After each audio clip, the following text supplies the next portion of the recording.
We are looking at a 550 million year old crime scene. Down in the dark mud of an ancient ocean floor, something left behind a continuous, winding trail that looks exactly like a miniature tire track. This track presents a massive chronological paradox.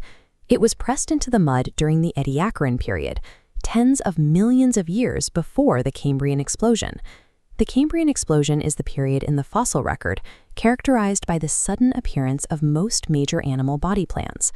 Before that, complex, moving life supposedly did not exist. Here is a historical portrait of Charles Darwin, a man deeply frustrated by this exact era. He believed the pre-Cambrian fossil record was entirely barren, a blank page that plagued his theory of evolution for decades. Finding a physical trail of purposeful movement in a geological layer this old breaks the accepted timeline of animal evolution. To understand why a crawling creature is such an anomaly, we have to look at the alien oceans of the early Ediacaran. This ecosystem was populated by strange organisms known as Vendobionta, which resembled flat, fractal ferns or giant quilted bath mats. This diagram shows the anatomy of typical Ediacaran fauna, like the flat, disc-shaped Dickinsonia. Notice the severe biological limitations. These life forms had no mouths, zero internal organs, and absolutely no legs. They lived their entire lives glued to the seafloor. In a stationary, silent ecosystem where nothing had hardware to crawl, this miniature tire track stands out. If nothing could move, who was driving? The existence of this track reveals a hidden pioneer in the mud, an organism that had independently developed the musculature and coordination required to walk. This is an aerial view of the Yangtze Gorges in China, serving as the modern-day crime scene where the 550 million-year-old mystery was finally solved. Paleontologist Shuhai Xiao's team uncovered the creature itself, fossilized at the exact moment its trail ended. They named the creature Yilingia spiciformis. It looked like a piece of frayed rope, measuring just a few centimeters wide. In its final moments, the animal crawled across the ocean floor and expired. The mud locked its death crawl in stone, preserving a continuous timeline of its movement.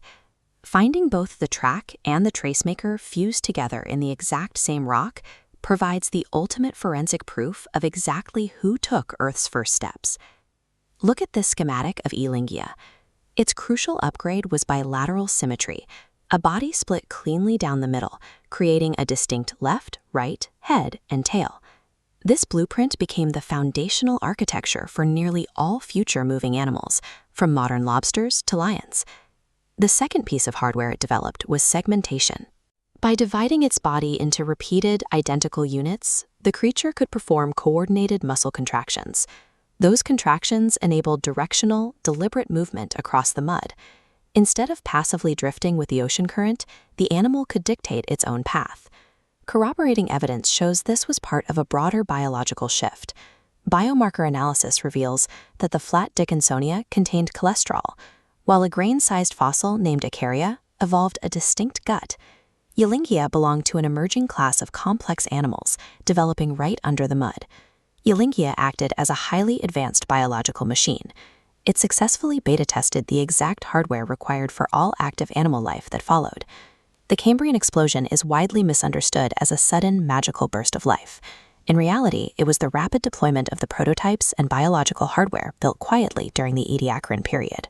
Once animals like Yilingia developed the ability to move, the ocean transitioned from a peaceful garden into a space of pursuit and evasion. Active movement initiated an evolutionary arms race between predators and prey. To survive a mobile threat, organisms rapidly developed defensive shells, complex eyes, and faster swimming speeds. The agonizing death crawl of Yilingia in the mud 550 million years ago provided the direct biological prerequisite for birds flying, cheetahs sprinting, and humans walking. That leaves us with a question to ponder. If humans didn't exist, what animals' descendants would rule the Earth? Let us know your thoughts in the comments. And if you want the Prehistoric Investigation Bureau to keep diving for more answers, hit the like button or send us a deep-sea oxygen tank by subscribing. See you in the next case.